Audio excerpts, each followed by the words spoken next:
एक और चीज हमें बताई गई, तमिलनाडु से लेकर केरला, महाराष्ट्र, मध्य प्रदेश, सब जगह एक नाम सब जगह हमें सुनने को मिला, अदानी। यह नाम पूरे हिंदुस्तान में, केरल में, तमिलनाडु में, महाराष्ट्र, कर्नाटका, हिमाचल, कश्मीर, सब जगह अदानी अदानी अदानी अदानी अदानी।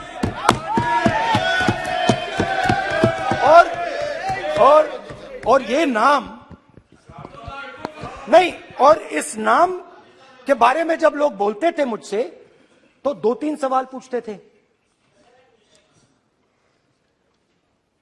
ये पूछते थे कि ये जो अदानी जी हैं, ये किसी भी बिजनेस में घुस जाता है, ये सफलता प्राप्त कर जाता है, ये कभी फेल नहीं होता। और युवाओं ने मुझसे यह सवाल पूछा कि भाई ये हो क्या रहा है, हम भी सीखना चाहते हैं। मोदी जी ने कहा स्टार्टअप करो, हम भी अदानी जी जैसे बनना चाहते हैं। तो भैया किसी भी बिजनेस में घुस जाओ और एकदम सक्सेस हो जाए। यह पहला सवाल था। दूसरा सवाल था कि ये अदानी जी हैं, ये किसी भी बिजनेस में घुस जाते हैं। पहले ये 1-2 बिजनेस करते थे, अब ये 8-10 सेक्टर्स में काम करते हैं। Airports, data centres, cement, solar energy, wind energy, aerospace and defence, consumer finance, renewables, media. तो उन्होंने मुझसे पूछा कि राहुल जी, हाँ वेट करो, बेटे हाँ, धन्यवाद। पोर्ट्स की बात भी थी। ये भी सवाल पूछा कि भैया एक बात बताइए, राहुल जी बताइए हमें कि अदानी जी का जो नेटवर्थ है वो 3 साल के अंदर, नहीं सॉरी 2014 से लेकर 2022 तक ये $8 बिलियन से $140 बिलियन कैसे हो गया? कैसे हुआ? मोदी ये 2014 में अगर आप दुनिया की, मुस्कुरा रहे हैं आप, बीजेपी में है ना आप, तो ये लिस्ट आती है, एक लिस्ट आती है दुनिया के सबसे अमीर लोगों की। इस पे ये 609 नंबर पे थे 14 में। 609 पीछे बिल्कुल। पता नहीं जादू हुआ, दूसरे नंबर पे पहुंच गए। मोदी है तो मुमकिन है।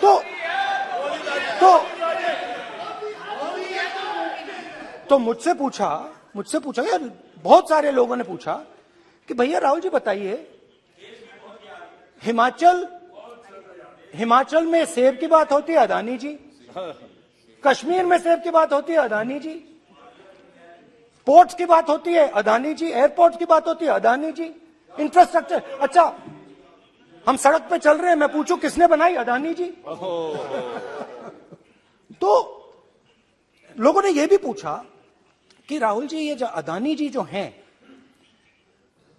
इनकी सफलता कैसे हुई,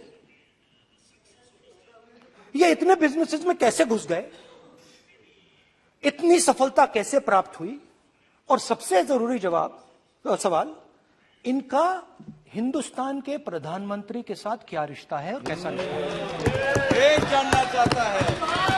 तो देश जानना चाहता है। ये देखिए रिश्ता, ये देख लीजिए प्लीज।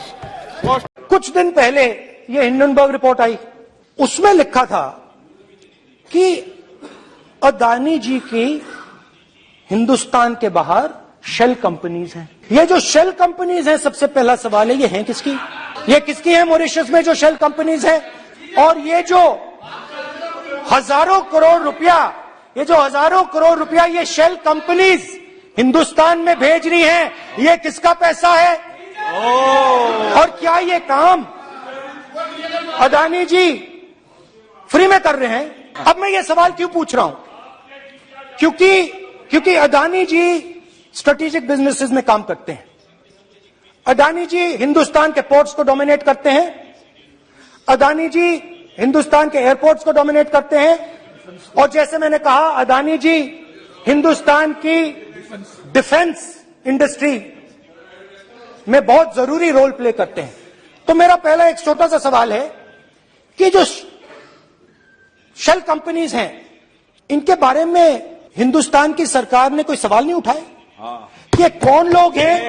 ये किनकी कंपनीज हैं? ये स्ट्रेटेजिक मामला है, पोर्ट्स का मामला है, एयरपोर्ट्स का मामला है, डिफेंस का मामला है। और जो कंपनी इन स्ट्रेटेजिक एरियाज में काम कर रही है, उनके बारे में आपको मालूम ही नहीं।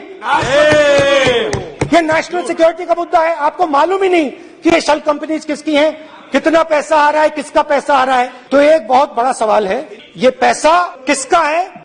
ये शेल कंपनीज किसकी हैं? और ये हिंदुस्तान की सरकार की जिम्मेदारी है ये पता लगाना ये किसकी शेल कंपनीज है और ये किसका पैसा